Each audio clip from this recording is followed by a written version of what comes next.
नमस्कार, मैं अभिषेक कुमार आप सभी का स्वागत करता हूँ फोकस स्टडी विद अभी में। आप सभी को मेरा जय गुरु।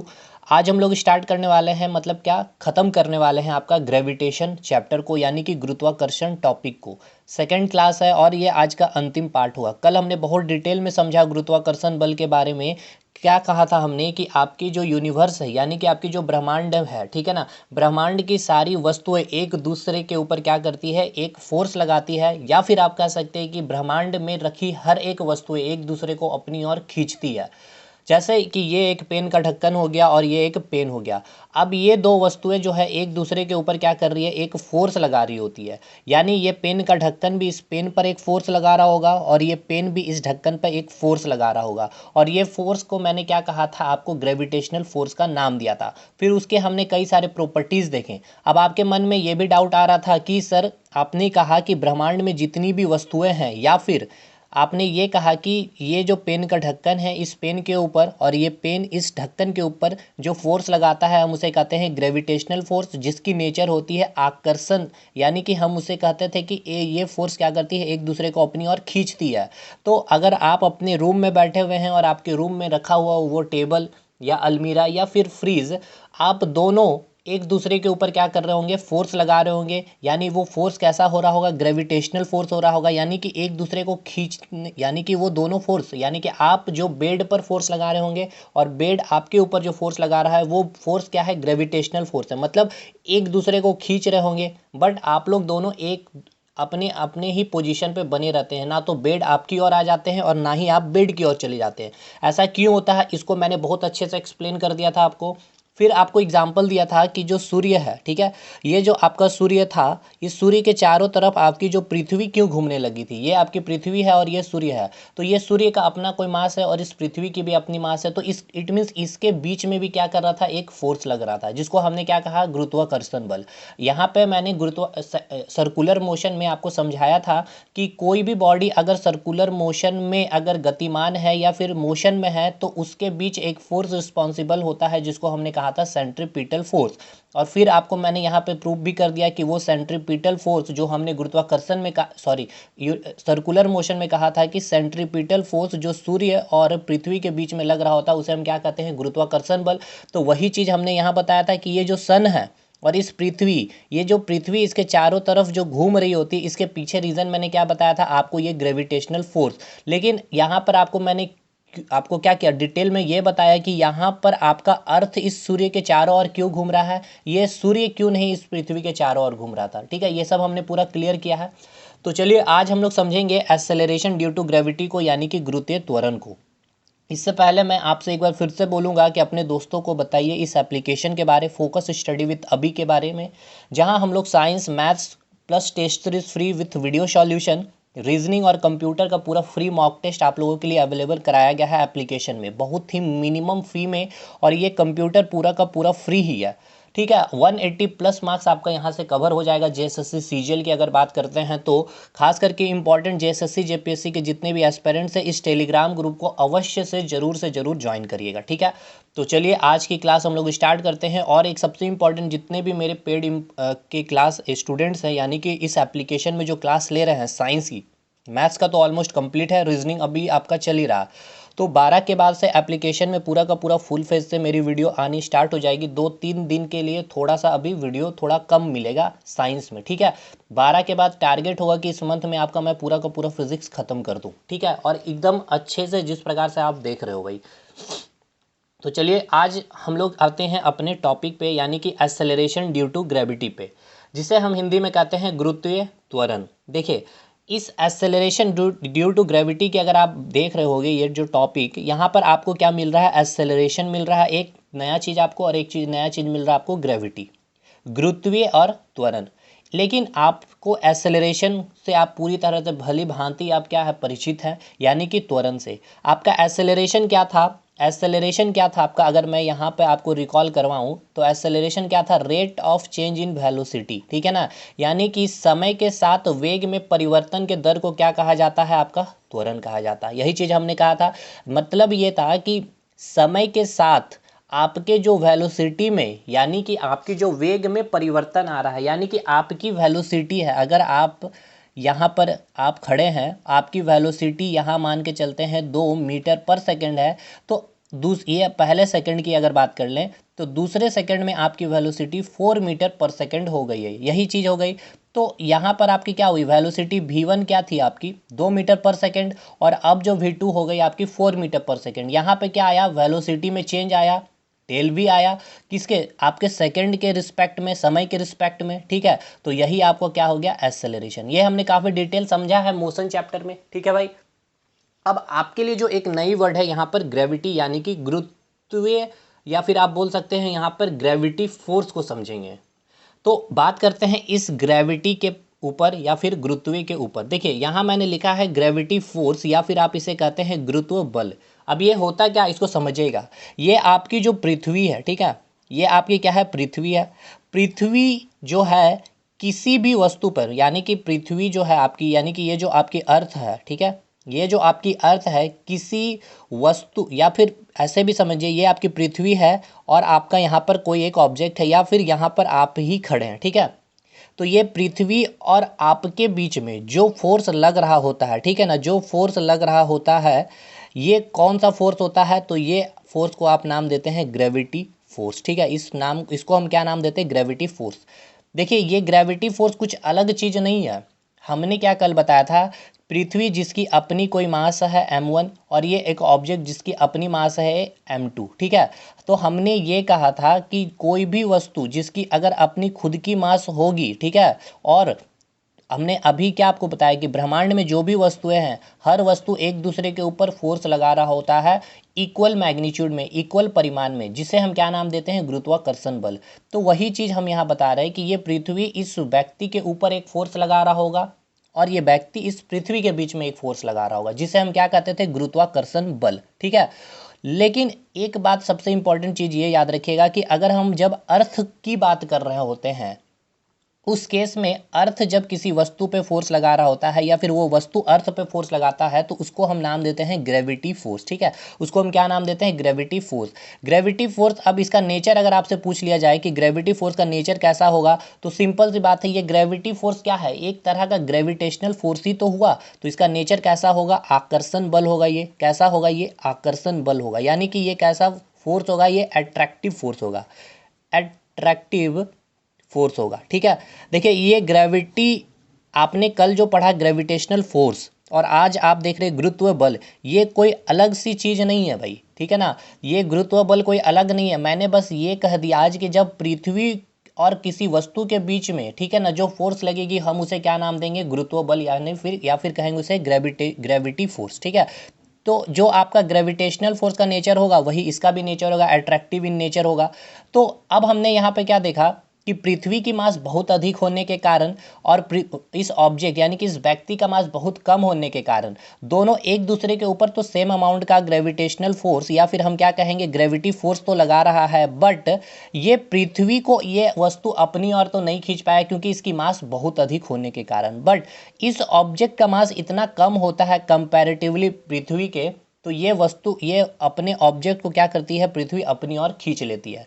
तो ये व्यक्ति को क्या करेगा, अपनी ओर खींचेगा, ठीक है। तो खींचने के दौरान इस पर क्या हो रहा होगा, एक फोर्स, यानी कि ये ग्रेविटेशनल फोर्स लग रहा होगा, तो ये व्यक्ति नीचे गिरेगा इस पृथ्वी पे, ठीक है। तो गिरने का मतलब क्या है, इस पे क्या आ गया, आपका वेलोसिटी आ गया।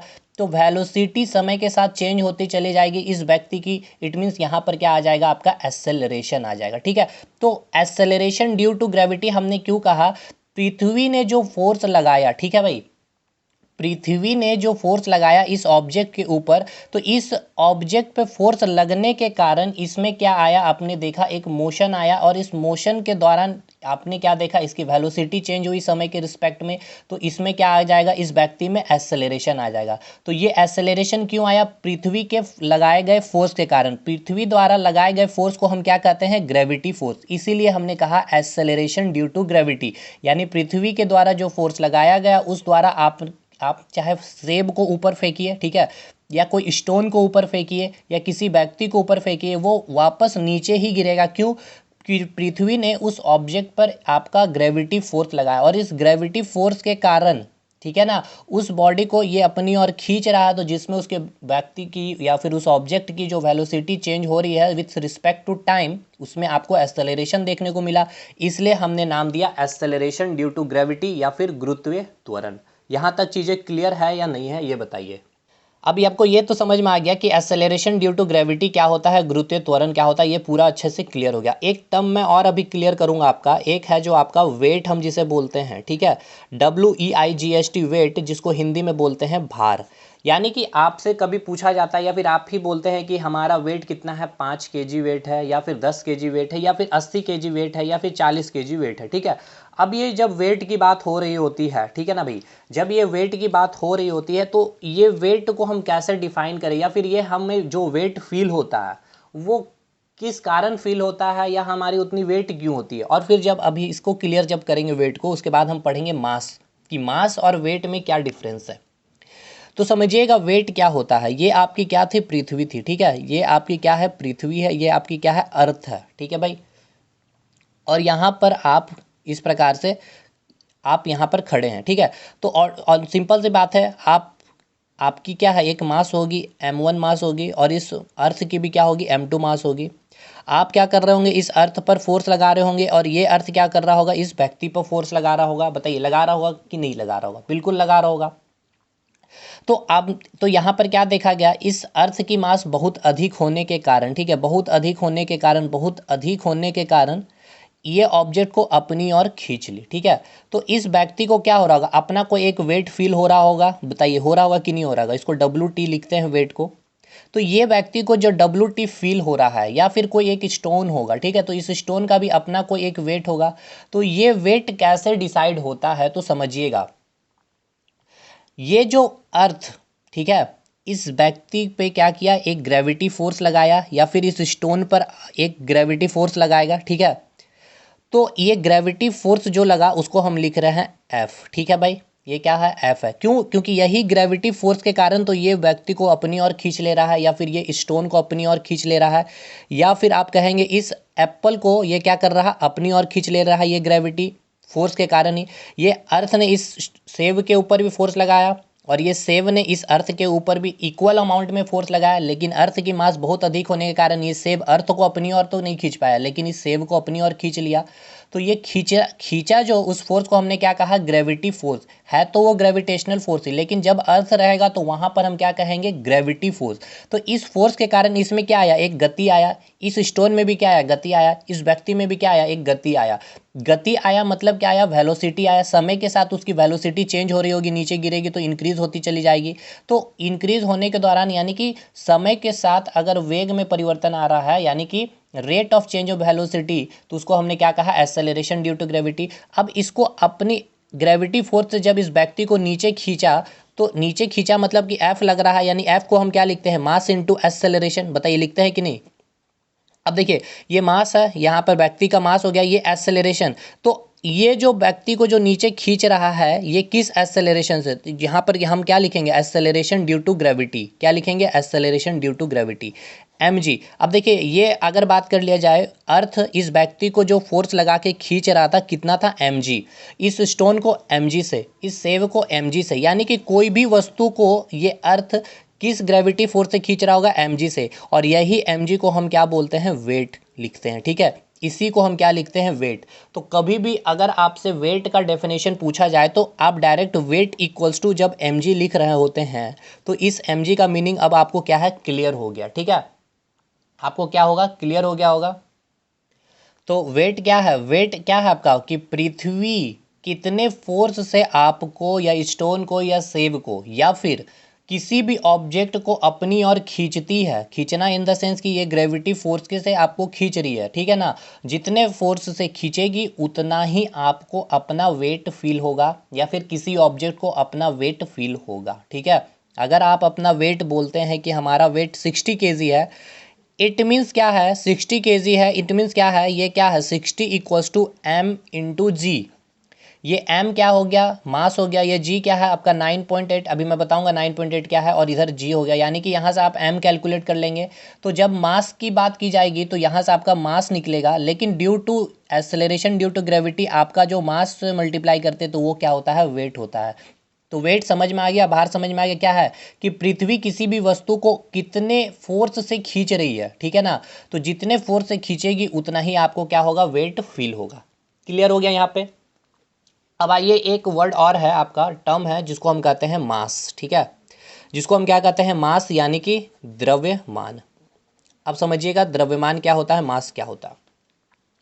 जैसे कि ये आप पेन का ढक्कन देख रहे हैं भाई, अब इस पेन को ढक्कन बनाने के लिए आपको जितनी भी ये प्लास्टिक की नीड पड़ी होगी, ठीक है ना, क्वांटिटी ऑफ मटेरियल बोल सकते हैं या फिर क्वांटिटी ऑफ मैटर, इसके डेफिनेशन को लिख सकते हैं क्वांटिटी ऑफ मैटर, ठीक है ना। क्वांटिटी ऑफ मैटर्स को आप क्या कहेंगे, द्रव्यमान कहेंगे। हिंदी में क्या लिखेंगे, पदार्थ की मात्रा को, ठीक है ना, पदार्थ की मात्रा।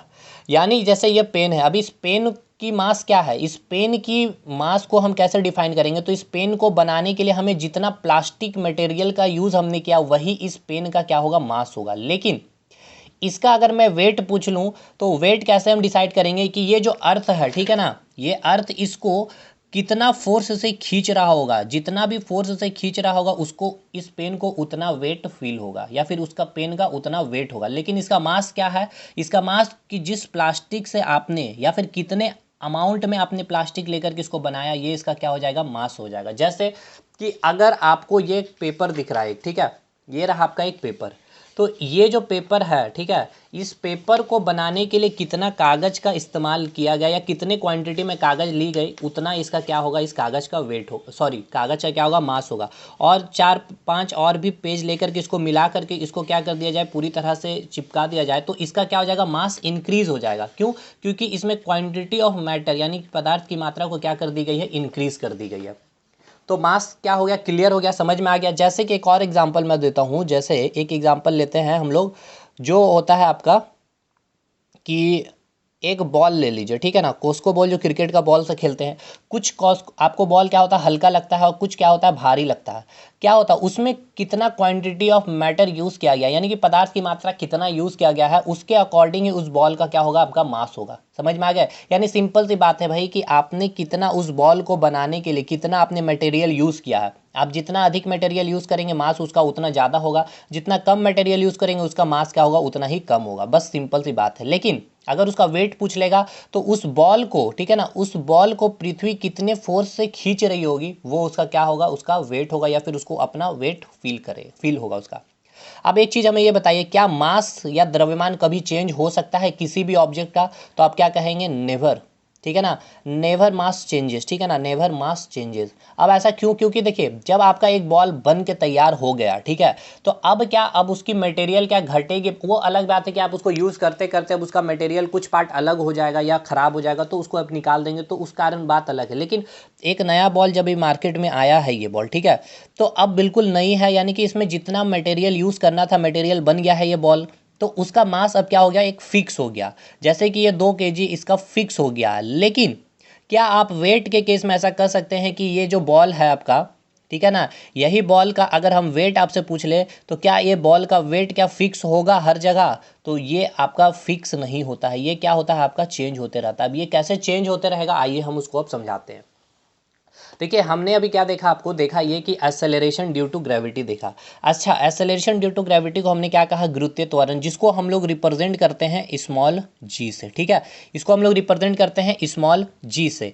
पृथ्वी क्या करती है, किसी भी वस्तु को या फिर ब्रह्मांड में रखी हर वस्तु एक दूसरे को अपनी ओर खींच रही होती है, तो हम उसे क्या नाम देते हैं, ग्रेविटेशनल फोर्स का नाम देते हैं। लेकिन जब पृथ्वी किसी वस्तु को अपनी ओर खींचती है, पृथ्वी अपनी और किसी वस्तु को ही क्यों खींच लेती है, क्योंकि उसका मास बहुत अधिक होने के कारण।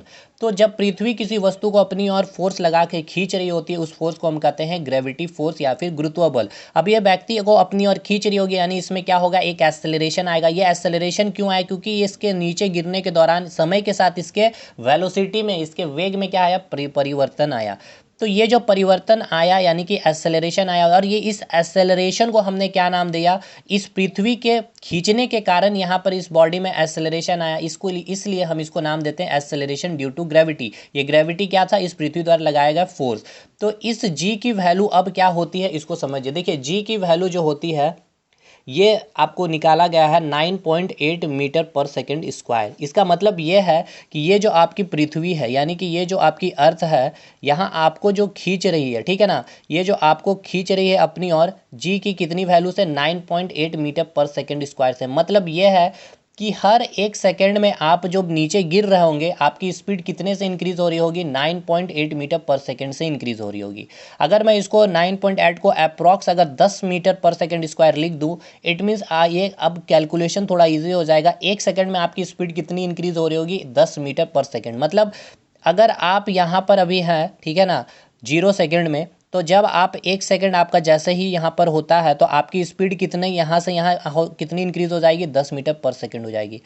अगले दूसरे सेकंड में आपकी स्पीड कितनी हो जाएगी, 10 मीटर पर सेकंड और इंक्रीज होगी। यानी यहाँ पर आपको कितना वेलोसिटी हो जाएगा, V2 में आपको कितना हो जाएगा, 20 मीटर पर सेकंड हो जाएगा। अगले अगले तीसरे सेकंड में आपका 10 मीटर पर सेकंड से और इंक्रीज हो जाएगा, तो तीसरे सेकंड में आपकी स्पीड कितनी हो जाएगी, V3 कितनी हो जाएगी, 30 हो जाएगी। ठीक है, यहाँ से क्लियर है। यानी कि ये जी की वैल्यू क्या है आपका, ये फिक्स है, ये वैल्यू आपको याद रखना है, 9.8 मीटर पर सेकंड स्क्वायर। इसका मतलब हमने ये देखा 9.8 मीटर पर सेकंड स्क्वायर का मतलब हमने ये देखा, इस तरह से हम इसे लिख सकते हैं, हमने सीखा। यानी कि हर एक सेकंड में आपकी स्पीड कितनी इंक्रीज हो रही है, 9.8 मीटर पर सेकंड से। तो जो आपकी एक्सेलरेशन ड्यू टू ग्रेविटी है, ठीक है ना, जी जो आपकी अर्थ पे होती है वो कितनी होती है, 9.8 मीटर पर सेकंड स्क्वायर होती है। इसका मतलब ये था कि हर एक सेकंड में आपकी जो वस्तु होगी पृथ्वी की ओर जो गिरेगी, 9.8 मीटर पर सेकंड की स्पीड से इंक्रीज होते हुए। लेकिन जब आप चंद्रमा पे चले जाएं या फिर मून पर जब चले जाते हैं, ठीक है ना, जब आप चंद्रमा पे चले जाएंगे और मून पे चले जाएंगे तो ये आपकी जी की जो वैल्यू होगी वो कितनी होगी, जो आपकी अर्थ पे जो जी होती है उसको आप 6 से डिवाइड कर देते हैं, उतनी आपकी क्या हो जाती है, ग्रेविटी हो जाती है, गुरुत्वाकर्षण गुरुत्वीय त्वरण हो जाती है चंद्रमा पे, यानी कि एक्सेलरेशन ड्यू टू ग्रेविटी हो जाती है। मतलब इसको कैलकुलेट करेंगे 9.8/6 से, तो जब आप इसको कैलकुलेट करेंगे तो 1.31 समथिंग आएगा, ठीक है ना, 36 1.3 समथिंग आएगा, 38 2 20 36 18 मीटर पर सेकेंड स्क्वायर, ठीक है ना। इतना आपको यहाँ पर मून पे, मतलब अब इसका डिफरेंस को समझिए। इसका मतलब क्या हो गया, मून पे अगर आपका यहाँ पर जो आपका आ रहा है जी इक्वल्स टू मून पे 1.6668 है ना भाई, 6×6 = 36 होगा, 1.63 होगा, ठीक है, 1.63 हो जाएगा, 6×6 = 36। इसका मतलब ये है कि 1.63 मीटर पर सेकंड स्क्वायर का मतलब क्या है, इसका मतलब ये है कि हर एक सेकंड में कहाँ पे, मून पे, चंद्रमा पे आपकी जो स्पीड इंक्रीज हो रही होगी 1.63 मीटर पर सेकंड से इंक्रीज हो रही होगी। अर्थ में आपका जो बॉल आप जब नीचे गिराएंगे तो हर एक सेकंड में इसकी स्पीड कितनी इंक्रीज होगी, 9.8 मीटर पर सेकंड, मतलब 10 मीटर पर सेकंड इंक्रीज होगी। अगर इसको आप अप्रॉक्स 2 भी लेते हैं तो हर एक सेकंड में उस बॉल की स्पीड कितनी इंक्रीज होगी, 2। मतलब देखिए, अगर आप अर्थ में, ठीक है ना, अर्थ में अगर बात कर लिया जाए, अगर बॉल जो नीचे गिरेगी अधिक स्पीड से, यानी कि बहुत जल्दी अर्थ में गिर जाएगी, लेकिन जब आप चंद्रमा से बॉल को उतने ही हाइट से गिराएंगे तो चंद्रमा पे गिरने से बॉल को नीचे गिरने में थोड़ा टाइम लगेगा, क्योंकि देखिए यहाँ पर इसकी जो जी की वैल्यू है 1.63 मीटर पर सेकंड है, यानी कि हर एक सेकंड में कितना इंक्रीज हो रहा है, 1.63 मीटर पर सेकंड।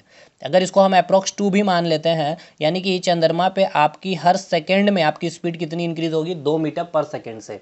कहने का मतलब यह है कि अगर आप अर्थ में चले जा, अर्थ में अगर आप अभी हैं, ठीक है ना, अर्थ में आप हैं और छत से अगर आपने कोई बॉल को फेंका है इस प्रकार से, ठीक है, तो अर्थ नीचे है, अर्थ इसको नीचे अपनी ओर खींच रही होगी, तो हर ये कितने गुरुत्वाकर्षण गुरुत्वीय त्वरण से गिर रहा होगा, 9.8 मीटर पर सेकंड स्क्वायर से। यानी हर एक सेकंड में 9.8 मीटर पर सेकंड इस बॉल की इंक्रीज हो रही होगी। लेकिन अगर मून में आप चंद्रमा पे चले जाएं और यहाँ पे छत में आप अपना वहाँ घर बना ले और चंद्रमा छत से आप अपना बॉल को नीचे फेंके आप, ठीक है, तो यहाँ पर जो जी की वैल्यू होगी 1.63 होगी, यानी मीटर पर सेकंड स्क्वायर होगी। यानी ये जो बॉल नीचे गिरने में जो समय लगाएगी, ठीक है ना, सेम हाइट हो, ठीक है ना, आपके घर की, तो उसी सेम हाइट में ये बॉल गिरने में अगर t = 2 सेकंड लग रहा होगा तो इसको गिरने में 2 = 4 या 5 6, मतलब 2 सेकंड से ज़्यादा समय लगेगा। क्यों? क्योंकि इसकी स्पीड इंक्रीज हो रही है 1.63 मीटर पर सेकंड से, ठीक है। तो वही चीज़ अब हम आपको यहाँ पर बता रहे हैं कि जो मैंने बोला वेट क्या होगा, फिक्स नहीं होगा। क्यों? क्योंकि अगर ये बॉल अगर आपने अर्थ में लिया है, ठीक है ना, इस बॉल को अगर आपने अर्थ में रखा है तो अर्थ क्या करेगा, इस बॉल को अपनी और ग्रेविटी फोर्स से खींच रहा होगा, जिसको आप क्या कहेंगे, mg, यानी कि इसका अर्थ का वेट क्या होगा mg। तो मास इसका मान कितना दिया 2 kg, और अर्थ में g की वैल्यू कितनी होती है 9.8, यानी अगर इसको हम अप्रॉक्स 10 भी मान लेते हैं तो कितना हो गया इसका वेट 20 kg हो गया। लेकिन अगर इस बॉल को अगर आप लेके चले गए हैं मून पर, ठीक है, तो मून पर जब आप चले जाएंगे तो मून क्या करेगा, इस बॉल को अपनी ओर खींचेगा, तो एक ग्रेविटेशनल फोर्स लग रहा होगा, वही ग्रेविटेशनल फोर्स ही इसका क्या होगा, यानी कि जितने फोर्स से खींचेगा उतना ही क्या फील कराएगा, इसको अपना वेट फील कराएगा। तो इसका वेट क्या हो जाएगा mg। अब इसका मास तो कांस्टेंट है क्योंकि मास कभी चेंज नहीं हो जाएगा, क्योंकि अब जिस मटेरियल से ये बना है, ठीक है ना, आप चाहे पृथ्वी पर रहिए चाहे चंद्रमा पे चली जाइए, क्या उस मटेरियल उसका चेंज होगा, नहीं होगा। तो मास कांस्टेंट है, लेकिन जी वैल्यू क्या हो जाएगी, चेंज हो जाएगी, 1.63 हो जाएगी। तो यहाँ पर इसकी वैल्यू अप्रॉक्स 4 kg इसका वेट फील होगा। तो देखिए यहाँ पर वेट कितना है 20 kg उसी बॉल का, और उसी बॉल का चंद्रमा पे वेट कितना हो गया 4 kg। तो समझ में आया। अगर आपसे कभी भी क्वेश्चन पूछ ले मास और द्रव्यमान में क्या अंतर है, तो मास क्या होता है, क्वांटिटी ऑफ मैटर, यानी कि कितनी पदार्थ को यूज करके हमने इस पेन के ढक्कन को जो बनाया है, ये क्या हो गया, इसका मास हो गया, कितने प्लास्टिक यूज करके। लेकिन अगर वेट पूछा जाएगा तो ये अर्थ इस पेन के ढक्कन को कितने ग्रेविटी फोर्स है या फिर कितने फोर्स से खींच रहा होगा, वो फोर्स की खींचने के दौरान ही, ठीक है ना, ये डिपेंड करेगा कितने फोर्स से इस पृथ्वी ने इस ढक्कन को खींचा है, उतना ही इसको क्या होगा, अपना वेट फील होगा। ठीक है, तो ये याद रखना है। और दूसरी चीज़ मैंने ये बताया कि जो अर्थ पे जी की वैल्यू कितनी होती है 9.8 मीटर पर सेकंड स्क्वायर होती है। ठीक है, ये सभी को पता भी होगा। और ये 9.8 मीटर पर सेकंड स्क्वायर आपको समझ में आ गया क्या है, कि ये व्यक्ति को पृथ्वी अपनी और जो खींचती है हर एक सेकंड में 9.8 मीटर पर सेकंड इंक्रीज करते हुए। लेकिन चंद्रमा में हमने देखा कि जी अर्थ, जो जितना जी अर्थ पे है उसको 6 से डिवाइड करते हैं, वो उसकी क्या होती है 1.63 मीटर पर सेकंड स्क्वायर। मून पे आपकी एक्सेलरेशन ड्यू टू ग्रेविटी होती है, मतलब हर एक सेकंड में मून क्या करेगा, आपको 1.6 मीटर पर सेकंड के इंक्रीज करते हुए आपको अपनी ओर खींचेगी। ठीक है, ये हो गया कंसेप्ट चंद्रमा पे और आपको अर्थ पे। यानी जी की वैल्यू भी क्या है, आपकी कांस्टेंट नहीं होती। जैसे जैसे आप प्लानिट पे, दूसरे प्लानिट पे चलते चले जाएंगे, दूसरे ग्रह पे चलते जाएंगे, बृहस्पति ग्रह पे चले जाएं, जुपिटर पे चले जाएं, यानी कि तो वहाँ पर आपको जी की वैल्यू कुछ और 24 या फिर 23 मीटर पर सेकंड स्क्वायर के लमसम होता है। ये एग्जैक्ट में नहीं, आप मुझे नहीं पता, लेकिन हमें पढ़ना भी नहीं है, केवल अर्थ के बारे जानना है और मून के बारे जानना। तो आपको क्या क्या चीज़ें क्लियर हो गया। हमने आपको क्या बताया अभी, हमने आपको बताया कि एक्सेलरेशन ड्यू टू ग्रेविटी क्या होती है। ठीक है, सबसे पहले हमने देखा कि ग्रेविटी क्या होती है। ग्रेविटी कुछ नहीं है, आपका ग्रेविटेशनल फोर्स ही है। हर वस्तु, ब्रह्मांड की हर वस्तु एक दूसरे को अपनी ओर खींच रही होती है, जिसे हम क्या कहते हैं, ग्रेविटेशनल फोर्स कहते हैं। लेकिन जब पृथ्वी किसी वस्तु को अपनी ओर खींच रही होती है तो उस फोर्स को हम क्या नाम देते हैं, ग्रेविटी फोर्स का नाम देते हैं। और यही ग्रेविटी फोर्स के कारण ये वस्तु अपनी ओर जब खींचती हुई नजर आ रही है, तो इसमें क्या आ गया, समय के साथ वेग में परिवर्तन आ गया, जिसको एक्सेलरेशन कहा। और ये एक्सेलरेशन किस लिए आया, इस फोर्स के कारण आया, पृथ्वी के ने इस वस्तु पर जो लगाया, तो इसलिए हमने उसको नाम दे दिया एक्सेलरेशन ड्यू टू ग्रेविटी, जिसको हमने जी से रिप्रेजेंट किया।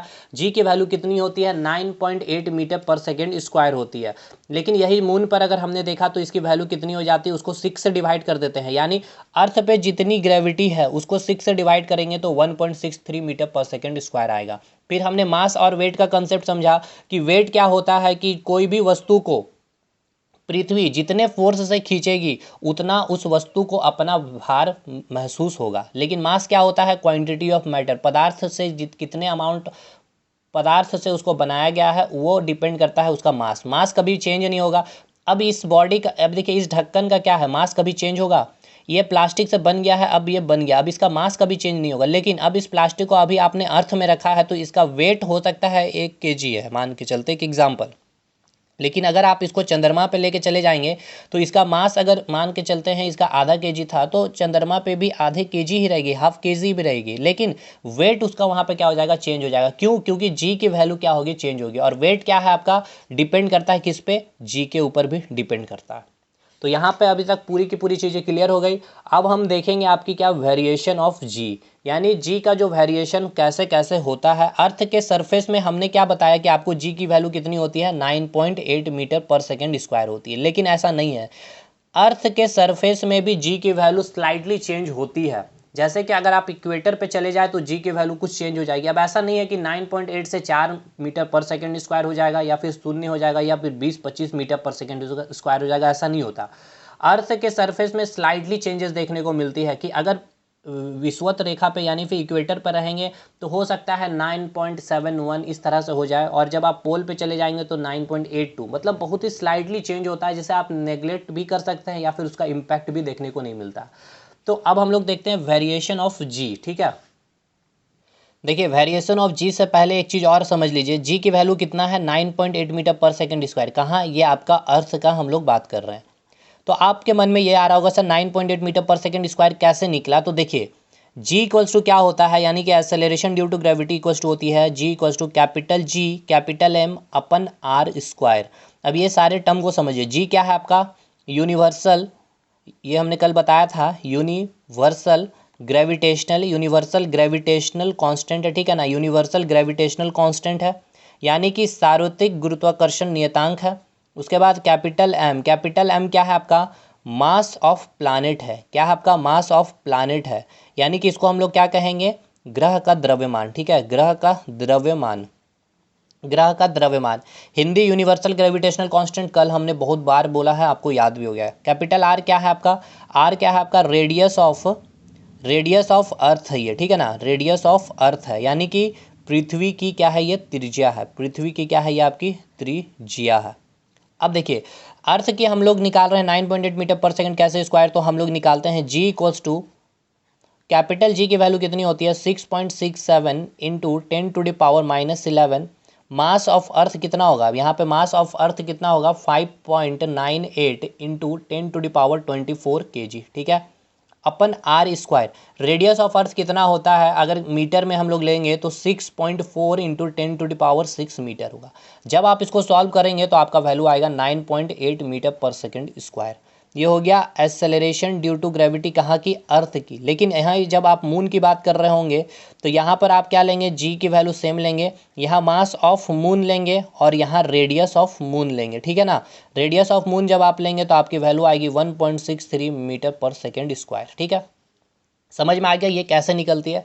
अब इस देखिए इसकी जो फॉर्मूला हमने यहाँ बताया G equals to G M upon R square. अब यहाँ आपका क्या है, ये आपका अर्थ है, ठीक है, और ये अर्थ जो है इस सेव को अपनी ओर खींच रही है, ठीक है, अपनी ओर क्या कर रही है, इसको खींच रही है। ये दोनों एक दूसरे के ऊपर फोर्स लगा रहा होगा, लेकिन अर्थ की मास अधिक होने के कारण ये अपनी और इस सेव को क्या करेगा, खींच लेगा, ठीक है। लेकिन खींचने जो खींचेगा, ये जो ग्रेविटी फोर्स से खींच रहा होगा, तो इस ग्रेविटी फोर्स के कारण इसमें क्या एक गुरुत्वीय त्वरण हमने देखा जी क्या है आपका 9.8 मीटर पर सेकेंड स्क्वायर। अब आपको एक चीज़ बताइए, ये सेव है, इस सेव का अपना कोई एक वेट होगा, ये वेट कितना हो सकता है, या फिर कहिए तो इसका मास क्या होगा, मास इसका मान के चलते 0.5 ग्राम होगा, ठीक है भाई, ठीक। अब यहाँ पर मैं कोई एक व्यक्ति को ले रहा हूँ, ठीक है, इस व्यक्ति को भी सेम अर्थ क्या करेगा, अपनी ओर खींच लेगा ग्रेविटी फोर्स के कारण। हालांकि ये व्यक्ति भी इस अर्थ पे फोर्स लगाएगा और ये अर्थ भी इस व्यक्ति को अपनी ओर अपनी ओर खींचने के लिए एक फोर्स लगाएगा, जिसको हम क्या कहेंगे, ग्रेविटेशनल फोर्स कहेंगे, ठीक है, उसको हम लोग क्या कहेंगे, ग्रेविटेशनल फोर्स कहेंगे। तो अब हमें ये बताइए यहाँ पर भी जी की वैल्यू कितनी आएगी, 9.8 मीटर पर सेकेंड स्क्वायर आएगी, ठीक है। अब इसका भी अपना क्या होगा, कोई एक मास होगा, इस व्यक्ति का मास मान के चलते हैं। वेट का मैंने बात नहीं किया, वेट क्या होता है, जिस फोर्स से कितनी फोर्स से खींच रही होगी उसको हम क्या कहेंगे, वेट कहेंगे। तो इसका मास कुछ और होगा, मान के चलते इसका मास 40 kg हो सकता है, ठीक है। अब देखिए इसका मास कितना है 40 kg इस व्यक्ति का, और इस सेब का वेट कितना है 0.5 ग्राम। अब दोनों का वेट में कितना डिफरेंस है, काफ़ी ज़्यादा डिफरेंस है, लेकिन फिर भी क्या देखा जा रहा है, इसकी जो एक्सेलरेशन ड्यू टू ग्रेविटी है और इसकी जो एक्सेलरेशन ड्यू टू ग्रेविटी यानी जी की दोनों की वैल्यू क्या है 9.8 मीटर पर सेकेंड स्क्वायर ही है। ऐसा क्यों है पता है आपको, क्योंकि ये जो जी की वैल्यू जब हमने निकाला यहाँ पर क्या आपने ऑब्जेक्ट के मास को कैलकुलेशन में लिया था। देखिए क्या हमने लिया था, जी लिया था, एम लिया था, आर स्क्वायर। ये मास किसका हमने लिया था, इस अर्थ का मास हमने लिया था, और ये आर जो था इस अर्थ की रेडियस हमने लिया। ना तो हमने किसी ऑब्जेक्ट की मास ली, जैसे कि ना तो हमने इस व्यक्ति का मास हमने इसमें इंक्लूड किया, ना ही इस एप्पल का मास किया। आप चाहे स्टोन को गिराइए, इसलिए कहा जाता है कि आप 1 kg वस्तु को लीजिए, चाहे आप 100 kg वस्तु को नीचे गिराइए, ठीक है ना भाई। नीचे क्या है आपका अर्थ, तो दोनों जो गिरेगा आपका जो जी की वैल्यू कितनी होगी 9.8 मीटर पर सेकेंड स्क्वायर से ही गिरेगी नीचे। अब वो अलग चीज़ है कि आपको क्या लगता है कि ये जो 100 केजी वाला जो वस्तु है ये पहले नीचे गिर जाता है कंपैरेटिवली 1 केजी से। जैसे कि आपको एक कागज़ को नीचे गिराइए और एक स्टोन को नीचे गिराइए, ठीक है, तो दोनों जो गिर रहा होगा नीचे किस ग्रेविटी गुरुत्व त्वरण से, जी की वैल्यू कितनी होगी दोनों में, 9.8 मीटर पर सेकेंड स्क्वायर ही होगा। कितना होगा, 9.8 मीटर पर सेकेंड स्क्वायर ही होगा। लेकिन इसके बाद भी अब ये देखिए 9.8 मीटर पर सेकेंड स्क्वायर क्या है आपका, जी ये क्या है, गुरुत्व त्वरण, मतलब rate of change in velocity with respect to time है, ठीक है, sorry, rate of change in velocity यानी कि समय के साथ वेग में परिवर्तन, मतलब समय के साथ 9.8 मीटर पर सेकंड इसकी भी स्पीड इंक्रीज हो रही है, और समय हर एक सेकंड में इसकी भी स्पीड 9.8 मीटर पर सेकंड ही इंक्रीज हो रही है। लेकिन इसके बाद भी ये स्टोन जो है आपका पहले क्यों गिरता है फिर, तो देखिए यहाँ पर रीज़न ये है क्या कि यहाँ पर क्या है, आपके इन्वायरमेंट में एयर प्रेजेंट है। अब ये एयर क्या कर रहा होता है, ये एयर क्या कर रहा है, ये इस स्टोन को भी और इस कागज़ को भी रोकने की कोशिश करता है, एक रेजिस्ट करता है, ठीक है। तो इस की जो मास है, इस कागज़ की जो मास इतनी कम होती है, मैंने कहा मास नॉट वेट, मास इतनी कम होती है कि ईयर इसको क्या करता है, रोकता है, जिसके कारण ये धीरे धीरे नीचे गिर रही होती है। लेकिन इसका मास अधिक होने के कारण स्टोन का ये उतना रजिस्ट नहीं कर पाता, इसलिए स्टोन तुरंत नीचे गिर जाती है। लेकिन अगर आप एक रूम ऐसा क्रिएट कर ले जो रूम पूरा का पूरा वैक्यूम हो, ठीक है ना, वैक्यूम कहने का मतलब कि पूरा का पूरा निर्वात है, यानी वहाँ पर एयर हो ही ना, सक करके एयर को बाहर निकाल लीजिए और यही कागज़ और यही स्टोन को नीचे गिराइए, देखिएगा दोनों एक समय पर आपके ज़मीन पर गिरते हुए प्रतीत होगी, क्योंकि वहाँ पर एयर है नहीं, एयर उसको रोकने वाला है नहीं। ये इसकी जो ये किस स्पीड से नीचे गिरेगी, तो जी की वैल्यू कितनी होगी उसमें, 9.8 मीटर पर सेकेंड स्क्वायर, इस कागज़ के लिए भी और इस स्टोन के लिए भी 9.8 मीटर पर सेकेंड स्क्वायर इस स्टोन के लिए भी, यानी कि इसकी हर सेकेंड में स्पीड कितनी इंक्रीज हो रही होगी, 9.8 मीटर पर सेकेंड, और इस स्टोन की भी स्पीड कितनी इंक्रीज हो रही होगी हर सेकेंड में, 9.8 मीटर पर सेकेंड से। और यहाँ पर एयर प्रेजेंट नहीं है, तो दोनों सेम टाइम पे आपके अर्थ पे नीचे आपकी ज़मीन पे गिरते हुए प्रतीत होगी। ठीक है, ये चीज़ क्लियर हो गया कंसेप्ट। यहाँ पे ये जी की कैलकुलेशन मैंने आपको करवा दिया, G equals to G M upon R square से। यहाँ मैंने आपको बता दिया कि 9.8 मीटर पर सेकंड स्क्वायर कैसे आया, मून पे आया कैसे, और इसके कैलकुलेशन में मास ऑफ ऑब्जेक्ट हमको लोग नहीं लेते हैं, तो ये सबसे इंपॉर्टेंट पॉइंट है, आप याद रखेंगे कि हमें ये जो जी है हमने जो निकाला है ये डिपेंड करेगा कि आप, इसीलिए तो हमने देखा कि किस पे डिपेंड कर रहा है जी की वैल्यू, ये तो कांस्टेंट हो गया मास और रेडियस पे। तो देखिए आप अर्थ में थे तो जी की वैल्यू 9.8 रहा, लेकिन मून में गया तो मून का मास चेंज हो जाएगा, रेडियस चेंज हो जाएगा, तो वहाँ पे अलग आपकी जी की वैल्यू आई। उसी प्रकार आप जुपिटर बृहस्पति ग्रह पे चले जाएंगे तो उसकी मास अलग होगी, रेडियस अलग होगी, तो जी की वैल्यू चेंज हो जाएगी। लेकिन आप अर्थ में रहिए चाहे मून पे रहिए, आप कोई भी ऑब्जेक्ट लेकर गिराइए वहाँ पर जी की वैल्यू 9.8 मीटर पर सेकेंड स्क्वायर रहेगी, और अगर मून पर आप कोई भी ऑब्जेक्ट को गिराइए तो उसकी जी की वैल्यू कितनी रहेगी, 1.63 मीटर पर सेकेंड स्क्वायर रहेगी। अब हम लोग आते हैं वेरिएशन ऑफ जी के ऊपर, यानी कि जी का वेरिएशन कैसे होता है। देखिए ये आपका अर्थ सरफेस है, ठीक है, ये क्या हो गया आपका अर्थ सरफेस हो गया, ठीक है, ये अर्थ सरफेस हो गया ये, ठीक है, ये क्या हो गया आपका अर्थ सरफेस हो गया। यहाँ पर अगर आप अब खड़े होंगे, ठीक है, तो यहाँ पर इस व्यक्ति को जी की वैल्यू कितनी फील हो रही होगी, 9.8 मीटर पर सेकेंड स्क्वायर, ठीक है। लेकिन हमने क्या कहा, जी की वैल्यू जो है वो भी आपके अर्थ के सरफेस पे फिक्स नहीं होती, मैं अभी बताऊँगा। लेकिन अभी ये समझिए अर्थ का सरफेस अभी आपका यहाँ पर है, अगर आप अर्थ से या तो ऊपर भी जा सकते हैं, ठीक है, या अर्थ के सरफेस से आप नीचे भी आ सकते हैं, ठीक है। आपकी अर्थ कैसे है, अभी मैं आपको इस प्रकार से अर्थ का शेप बना रहा हूँ, पूरा का पूरा गोलाकार, ठीक है, हालांकि पूरा गोलाकार है नहीं, लेकिन समझने के लिए अभी आप यहाँ पर इस प्रकार से खड़े हैं। अब यहाँ से आप या तो ऊपर जाएंगे या फिर यहाँ से आप नीचे भी आ सकते हैं, तो कहीं ना कहीं इसका एक सेंटर होगा इस अर्थ का, ठीक है, तो आप ऊपर जाएंगे या फिर आप नीचे आएंगे। यहाँ पर जब सरफेस पे खड़े हैं तो आपकी वैल्यू कितनी है जी की, 9.8 मीटर पर सेकंड स्क्वायर है। लेकिन जैसे ही आप अर्थ के सरफेस से जब आप नीचे जाते हैं तो आपकी जी की वैल्यू क्या होती है, वो डिक्रीज करती है, ठीक है। उसी प्रकार जब आप अर्थ के सरफेस से जब आप ऊपर जाते हैं तो जी की वैल्यू क्या होती है, आपकी डिक्रीज होती है। मतलब ये कि अगर यहाँ पर आपको 9.8 मीटर पर सेकेंड स्क्वायर इस सरफेस पे है, तो आप जैसे यहाँ पर कुछ देर दूर नीचे जाएंगे, ऐसा नहीं कि अगर कुएं की गहराई कितनी होगी, 30 मीटर 40 मीटर के लमसम, तो ऐसा नहीं कि वहाँ पर जी की वैल्यू चेंज हो जाएगा। बहुत अधिक जैसे कि थोड़ा सा नीचे जाएंगे तो यहाँ पर आपका जी की वैल्यू 9 हो सकता है, यहाँ आपका 8 हो जाएगा, यहाँ आपका 5 हो सकता है, यहाँ पर आपका 3 हो सकता है, यहाँ आपका 2 हो जाएगा, यहाँ आपका 1 हो जाएगा। और जब आप सेंटर पे, ठीक है ना, ओ बोले तो सेंटर मैं ले रहा हूँ ओ को, ये आपका ओ सेंटर है। जब आप सेंटर पे आ जाएंगे तो आपकी जी की वैल्यू क्या हो जाएगी, जीरो हो जाएगी, ठीक है ना। जी की वैल्यू सेंटर पे क्या हो जाएगी आपकी, जीरो हो जाएगी। अब हमें एक बात ये बताइए, जब आप पहले तो ये बताइए कि अब अगर आप सेंटर पे आके खड़े हो गए एकदम यहाँ पर पृथ्वी के सेंटर पे अगर आप आ गए हैं तो अब आपकी वेट कितनी होगी। तो हमें पता है वेट क्या होता है, एम जी होता है। एम वेट क्या होता है कि पृथ्वी हमें कितने फोर्स से खींच रही होगी, जितने फोर्स से खींच रही होगी उतना ही हमें वेट फील होगा। तो मास आपका मान के चलते हैं 40 kg है, लेकिन सेंटर पे जी की वैल्यू कितनी है, जीरो है। तो इसीलिए कहा जाता है कि सेंटर पर किसी भी वस्तु का भार क्या होता है, जीरो हो जाता है। ये पॉइंट बहुत बार पूछा गया है आपसे, ठीक है ना भाई। तो ये आपको याद रखना है, सेंटर पे क्या होगा आपका, क्या होगा आपका जी की वैल्यू क्या हो जाएगी, सेंटर ऑफ अर्थ में आपकी जी की वैल्यू क्या हो जाएगी, जीरो हो जाएगी। तो चीज़ें समझ में आई कैसे जीरो हुई। अब आपके मन में डाउट आ रहा होगा कि सर अर्थ के सरफेस से ऊपर जाने पे जी की वैल्यू डिक्रीज कैसे हो रही है, और अर्थ के सरफेस से अगर हम नीचे आ रहे हैं तो जी की वैल्यू डिक्रीज कैसे हो रही है। देखिए इसके पीछे भी एक फार्मूलाज है। अब उस फार्मूला से अगर मैं चाहूँ प्रूव करना तो वो भी कर देता हूँ। सेंटर पे आपकी जी की वैल्यू जीरो कैसी आई उसको भी हम प्रूव कर देते हैं। तो अभी पहले ये समझिए, हालांकि वो फार्मूला आपके एग्जाम के लिए इंपॉर्टेंट नहीं है, जीएसएससी सीजीएल के लिए, तो इसे स्किप करते हैं, टाइम भी कंज्यूम होगा मतलब का। हालांकि वो प्रूव होगा तो आपको थोड़ा सेटिस्फेक्शन मिल सकता है, लेकिन समझिए क्वेश्चन ऐसे ही पूछा जाएगा आपके कि जब आप अर्थ के सरफेस से ऊपर की ओर चल रहे होते हैं तो आपकी जी की वैल्यू क्या होगी, डिक्रीज होगी। अगर जी की वैल्यू डिक्रीज होगी तो सिंपल सी बात है आपकी वेट भी क्या होगी, डिक्रीज करेगी।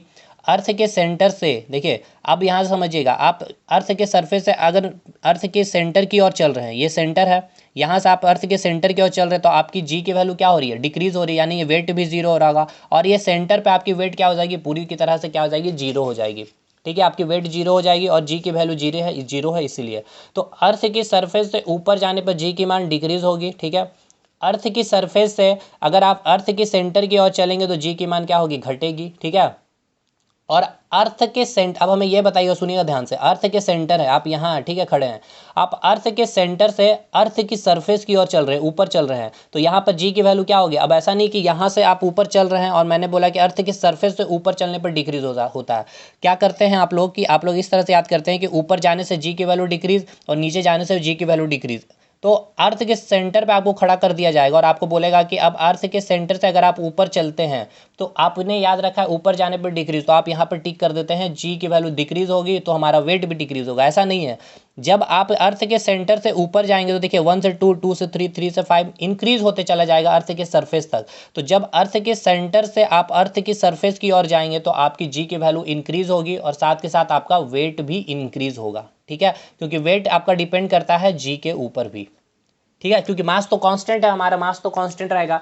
तो ये चीज़ पूरा क्लियर हुआ कि नहीं हुआ कि अर्थ के सरफेस से अगर आपका जी का वेरिएशन पूछ लिया जाए कि आप अर्थ के सरफेस से ऊपर जा रहे हैं या फिर अर्थ के सरफेस से नीचे आ रहे हैं तो जी का वैल्यू डिक्रीज होगा। जी का वैल्यू डिक्रीज होने का मतलब देखिए यहाँ लिख रहे हैं, जी का वैल्यू अगर डिक्रीज है इट मीन्स आपका वेट भी क्या होगा, डिक्रीज होगा। अगर आप अर्थ के सेंटर पे है, अर्थ के सेंटर पे है तो जी की वैल्यू जीरो, तो वेट की वैल्यू भी क्या हो जाएगी, जीरो। और अगर आप अर्थ के सेंटर से अर्थ की सरफेस की ओर जा रहे हैं तो जी की वैल्यू क्या होगी, इंक्रीज होगी, तो आपकी वेट भी क्या होगी, इंक्रीज होगी। यहाँ तक कोई दिक्कत है, इसको हम प्रूव कर देते हैं, आप उसके लिए भी परेशान ना हो। अब चलिए आगे चलते हैं, देखिए उसको प्रूव भी करेंगे, ठीक है ना। उस पर एनर्जी अभी वेस्ट करने से अच्छा है कि जितना भी हमें पढ़ना पहले उसको कंप्लीट कर लेते हैं। अब क्या होता है, हमने क्या बताया, जी की वैल्यू कितनी होती है, 9.8 मीटर पर सेकेंड स्क्वायर, ठीक है ना। ये कहाँ आपको मैंने बताया, अर्थ के सरफेस पे आपको मैंने बताया, ठीक है। अर्थ के सरफेस पे आपकी जी की वैल्यू क्या होती है, 9.8 मीटर पर सेकेंड स्क्वायर। लेकिन अर्थ के सरफेस में ये फिक्स नहीं, ये आपका क्या है, अर्थ है, ठीक है। ये आपका क्या है, अर्थ है, ये आपका अर्थ है, ये आपका क्या हो जाता है, ये आपका क्या इक्वेटर है और ये क्या है आपका पोल है भाई, ठीक है ना। ये आपका क्या है, पोल है, नॉर्थ पोल, ठीक है, नॉर्थ पोल और साउथ पोल है या नहीं, नॉर्थ पोल और साउथ पोल है। तो ये इसको आप क्या कहते हैं, इक्वेटर कहते हैं, इक्वेटर कहेंगे, या फिर इसको आप क्या कहते हैं, विषुवत रेखा भी कहते हैं, ठीक है भाई। और ये आपका क्या हो जाएगा, ये आपका पोल हो जाएगा, ठीक है, यानी कि इसको हम हिंदी में क्या लिखेंगे, ध्रुव लिखेंगे, ठीक है। ये आपका क्या है, पोल है, यानी इसको हम हिंदी में क्या लिखेंगे, ध्रुव है। अब ऐसा नहीं है कि यहाँ हमने सरफेस पे जी की वैल्यू 9.8 मीटर पर सेकंड स्क्वायर लिए तो हर जगह 9.8 मीटर पर सेकंड स्क्वायर रहेगी, नहीं। देखिए अर्थ के सरफेस पे भी जी की वैल्यू वेरिएशन करती है। हमने जी का फॉर्मूला क्या पढ़ा है, G equals to capital G capital M upon R square. अब आप कह रहे हैं सर जी की वेरिएशन कैसे होगी, यहाँ पर तो जी फिक्स है, मास अर्थ का हम लोग बात कर रहे हैं तो मास ऑफ अर्थ भी फिक्स है और रेडियस ऑफ अर्थ भी फिक्स है। लेकिन आपको पता होना चाहिए, आपने पढ़ा भी होगा, ये जो रेडियस आप देख रहे हैं यहाँ से, ये आपका सेंटर है, ठीक है। सेंटर से ये आपका रेडियस ऑफ पोल आप इसे लिखेंगे और ये आपका यहाँ से इक्वेटर की रेडियस, इन दोनों के बीच में डिफरेंस होता है 21 किलोमीटर का, ठीक है ना। तो अब देखिए रेडियस का वेरिएशन हो गया, यानी जी भी अब यहाँ पर वेरी करेगा। यानी जी कैसे वेरी अब कर रहा है अर्थ पे, अर्थ के सरफेस पे आर स्क्वायर से। यानी कि अगर आर की वैल्यू अधिक होगी तो जी की वैल्यू क्या होगी, आर की वैल्यू अधिक होगी तो जी की वैल्यू कम होगी, और आर की वैल्यू अगर कम होगी तो जी की वैल्यू अधिक होगी। लेकिन ये जो डिफरेंस आप देखिए ये काफ़ी कम है, 21 किलोमीटर बहुत बहुत ही कम है कंपैरेटिवली। अगर अर्थ के केस में आप देखिएगा तो ये 21 किलोमीटर काफ़ी कम है, ठीक है ना। इसीलिए इसको हम लोग नेग्लेक्ट कर देते हैं, लेकिन फिर भी देख लेते हैं। अब होता क्या है कि देखिए यहाँ पर रेडियस अधिक है, इक्वेटर पर रेडियस अधिक है, R E greater than R P है। बताइए R E greater than R P है या नहीं है। ये आर ई क्या है, रेडियस ऑफ इक्वेटर हो गया, और आर पी क्या हो गया, रेडियस ऑफ पोल हो गया। अब ये रेडियस ऑफ इक्वेटर अधिक होने के कारण जी की वैल्यू क्या होगी, कम होगी। इसलिए जी जो होती है आपकी इक्वेटर पे, ये याद रखना है, जी जो होगी आपकी इक्वेटर पे यानी कि विषुवत रेखा पर जी की वैल्यू क्या होगी आपकी, कम होगी, यानी कि डिक्रीज होगी, डिक्रीज करेगी। जी की वैल्यू क्या करेगी, डिक्रीज करेगी, ठीक है ना। विषुवत रेखा में जी का मान क्या होगा, सबसे कम होगा। विषुवत रेखा पर जी का मान क्या होगा, सबसे कम होगा। और आपका वेट भी क्या होगा, वेट भी क्या होगा आपका, कम होगा। लेकिन आपका जो पोल है, ठीक है ना, जी जो आपका पोल पे अगर बात कर लिया जाए तो यहाँ पर क्या होगा, सबसे ज़्यादा होगा, इंक्रीज करेगा। या फिर यहाँ पर जी की वैल्यू क्या होगी, मैक्सिमम होगी। यानी यहाँ पर वेट भी क्या होगा आपका, मैक्सिमम होगा। क्यों, क्योंकि रेडियस कम है। अगर रेडियस कम है तो जी की वैल्यू ज़्यादा होगी। समझ में आ रहा कि नहीं आ रहा, यहाँ पे चीज़ें क्लियर है भाई।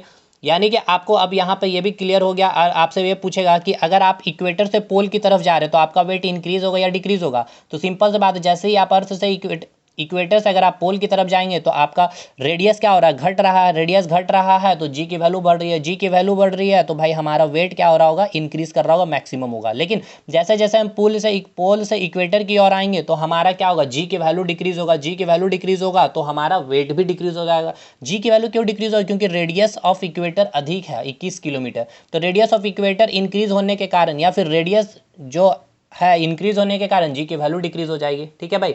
अब लास्ट एक और पॉइंट बचता है, घूर्णन। पृथ्वी के घूर्णन के इफेक्ट से, यानी घूर्णन गति के कारण से, यानी कि रोटेशनल मोशन से क्या इम्पैक्ट पड़ता है। रोटेशनल मोशन से आपके ग्रेविटी पे क्या इम्पैक्ट पड़ता है उसको देखते हैं। रोटेशनल मोशन के कारण, यानी पृथ्वी क्या है अपने, देखिए ये सूर्य है, इस सूर्य के चारों तरफ आपकी पृथ्वी क्या कर रही है, घूम रही है। और ये पृथ्वी भी क्या कर रही है, अपने अक्ष के अराउंड घूम रही है, ठीक है ना। ये पृथ्वी भी क्या है अपने, ये गलत फिगर हो गया, ये पृथ्वी है आपकी, ठीक है। ये पृथ्वी क्या कर रही है, अपने अक्ष के अराउंड इस प्रकार से घूम रही है। तो इसके घूर्णन गति के कारण, यानी कि इसके रोटेशनल मोशन के कारण भी क्या है, आपका जी में क्या होता है, वेरिएशन देखने को मिलता है। तो आपको बस ये भी आपको केवल इतना याद रखना है कि घूर्णन गति के कारण, आपसे एग्जाम में पूछेगा घूर्णन गति के कारण जी में क्या इम्पैक्ट पड़ेगा। घूर्णन गति के कारण, ठीक है ना, जी का मान जो है, जी का मान जो है घूर्णन गति के कारण, ठीक है ना, घूर्णन गति के कारण जी का मान जो होता है मैक्सिमम होता है कहाँ, ध्रुव पे। घूर्णन गति के कारण जी का मान जो होता है पोल पर, यानी कि ध्रुव पर क्या होगा आपका, मैक्सिमम होगा, ठीक है। और इक्वेटर पर, और इक्वेटर पे क्या होगा आपका, मिनिमम होगा, ठीक है। इक्वेटर पे क्या होगा, मिनिमम होगा, यानी कि कम होगा, और यहाँ पर क्या होगा, अधिक होगा। तो आपका ये क्लियर हो गया। पोल पर आपका क्या हो जाएगा, अगर मैक्सिमम है जी की वैल्यू तो वेट अधिक होगा। ऐसे भी अभी हमने देखा है भाई, यहाँ पर हमने देखा कि पोल पर क्या होता है, जी की वैल्यू अधिक होती है, और रेडियस ऑफ पोल अधिक कम होने के कारण। और विषुवत रेखा पे हमने क्या देखा, जी की वैल्यू कम होती है क्योंकि रेडियस ऑफ इक्वेटर अधिक होने के कारण। और घूर्णन गति का इम्पैक्ट भी सेम वही पड़ता है कि पोल पर क्या होता है, हमारा जो जी का वैल्यू वो मैक्सिमम होता है, जी की वैल्यू, ठीक है, जिसके कारण हमें क्या होता है, वेट अधिक महसूस होती है। लेकिन जब इक्वेटर पे घूर्णन गति के कारण क्या होता है, जी की वैल्यू कम होती है, जिसके कारण हमारा वेट कम होता है। अब देखिए पूरा हम आपका रिवाइज करवा रहे हैं, क्या क्या चीज़ें मैंने आपको बोला। फर्स्ट केस हमने ये बोला, ये आपका अर्थ का सरफेस है, यहाँ पर जी की वैल्यू 9.8 मीटर पर सेकंड स्क्वायर है। अगर आप अर्थ के सरफेस से ऊपर जाएंगे तो जी की वैल्यू क्या होगी, डिक्रीज करेगी, वेट भी क्या होगा आपका, डिक्रीज करेगा। अगर आप अर्थ के सरफेस से अगर आप सेंटर की ओर जाते हैं तो आपका जी की वैल्यू क्या होगा, डिक्रीज करेगा, वेट भी क्या होगा आपका, डिक्रीज करेगा, ठीक है। वेट भी क्या करेगा आपका, डिक्रीज करेगा। इस सेंटर पे आपके जी की वैल्यू क्या होती है, जीरो होती है, तो वेट भी क्या हो जाएगा आपका, जीरो हो जाएगा, ठीक है। ये पहला केस हमने देखा। हमने फिर देखा इक्वेटर की हमने बात की और पोल की बात की, ठीक है। ये आपका क्या हो गया, इक्वेटर हो गया, और ये आपका क्या हो गया, पोल हो गया, ठीक है। तो पोल पे हमने क्या देखा, जी जो आपका पोल पे क्या होता है, आपका मैक्सिमम होता है, तो वेट भी क्या होगा पोल पर आपका क्या होगा, मैक्सिमम होगा, ठीक है, क्योंकि रेडियस कम होती है पोल पे। अब हमने देखा जी इक्वेटर पे क्या होता है, ये मिनिमम होता है, तो वेट भी क्या होगा आपका इक्वेटर पे आपका मिनिमम होगा। और दूसरा हमने घूर्णन गति के कारण यानी कि रोटेशनल मोशन के कारण पृथ्वी में क्या चेंजेस देखा हमने, कि जब पृथ्वी अपने अक्ष पर घूम रही होती है तो इसके कारण जो आपका पोल है, पोल पर क्या होगा आपका जी का वैल्यू मैक्सिमम होगा, तो वेट भी क्या होगा आपका इंक्रीज कर रहा होगा, मैक्सिमम होगा। और इक्वेटर पे क्या होगा आपका जी की वैल्यू डिक्रीज करेगा या सबसे कम होगा, तो वेट भी क्या होगा आपका सबसे कम होगा। इतनी बात है भाई, ये पूरा का पूरा वेरिएशन यहाँ पे समाप्त होता है। विषुवत रेखा पे आपका हो, चाहे ध्रुव पोल पर हो, या फिर घूर्णन गति के कारण हो, या आप अर्थ के सरफेस से ऊपर जा रहे हो या अर्थ के सरफेस से नीचे आ रहे हो, या फिर सेंटर पे जा रहे हो, जी की वैल्यू सेंटर पे 0 होती है। अब इसको छोड़ दीजिए, वेस्ट ऑफ टाइम भी है और वेस्ट ऑफ एनर्जी भी है, आपके एग्ज़ाम के रिलेवेंट नहीं है, वो किसी भी एग्ज़ाम के रिलेवेंट नहीं है, ये भी याद रखिएगा। कि आप हमें ये प्रूव करके बताइए सर कि अर्थ के सरफेस जो मैंने यहाँ बोला, ये ऊपर जाना कैसे डिक्रीज होता है, नीचे जाना कैसे डिक्रीज होता है, और सेंटर पे जी की वैल्यू 0 ही क्यों हो जाती है, ये प्रूव करिए। इसका रोटेशन भी हमें प्रूव करके बताइए। देखिए होता क्यों नहीं, इसका एक फॉर्मूला होता है, देखिए रोटेशनल का जो होना फॉर्मूला होता है जी डैश इक्वल्स टू जी। अब देखिए इसमें इतना माथा पेची करने की जरूरत नहीं, omega into R cos square theta, pole पर थीटा क्या हो जाती है 90 डिग्री, तो कॉस 90 क्या हो जाता है, ये पूरा का पूरा टर्म 0 हो जाता है, तो जी डैश इक्वल्स टू जी हो गया। तो जितना जी होगा वही आपका जी डैश होता है, लेकिन यहाँ पे इक्वेटर पे क्या होगा, थीटा का वैल्यू क्या है 0 डिग्री है। तो अब हमें बताइए कॉस थीटा का ग्राफ क्या होता है। देखिए कॉस थीटा का ग्राफ अगर आप देखेंगे इस प्रकार से है, यानी 0 डिग्री पर मैक्सिमम वैल्यू होगी, तो यानी कि कॉस 0 जब आप यहाँ पर पुट करेंगे तो ये वैल्यू मैक्सिमम हो जाएगा, ये वैल्यू मैक्सिमम हो जाएगा। और जब किसी भी चीज़ को मैक्सिमम वैल्यू से माइनस करेंगे तो ये पूरा का पूरा टर्म क्या हो जाएगा, कम हो जाएगा, इससे जी डैश की वैल्यू क्या हो जाती है, कम हो जाती है इक्वेटर पे। इस तरह से ये चीज़ें हैं भाई। और अगर अर्थ की सरफेस की बात की जाए तो देखिए अर्थ की सरफेस का भी मैं फॉर्मूला लिख देता हूँ, यहाँ थोड़ा सा मैं आपको डिस्कस कर देता हूँ। G dash equals to G 1-d/r होता है। देखिए ये r रेडियस ऑफ अर्थ क्या है, फिक्स है, ठीक है ना। ये r जो है आपका रेडियस ऑफ अर्थ, मैं कहाँ गया यहाँ, देखिए ये r जो है रेडियस ऑफ अर्थ फिक्स है। अब देखिए डेप्थ क्या हो रहा होगा, आप नीचे जा रहे होंगे तो डेप्थ क्या होगा, इंक्रीज होगा। अब जैसे ही डेप्थ इंक्रीज होते चला जाएगा भाई, जैसे कि यहाँ पे 2 है और रेडियस 1 लिया, तो मैंने यहाँ पे 2 रखा, तो 2/1 क्या हो जाएगा 2, तो 1 - 2 क्या आया, अभी -1 आया, इसकी वैल्यू पूरी, ठीक है। अब यहाँ डी डेप्थ आपने थोड़ा सा और नीचे गहराई पे चल गया तो 3 आ गया, तो 3/1 कितना आ गया 3, तो 1 - 2 क्या आ गया, अब -2 हो गया इसकी पूरी वैल्यू।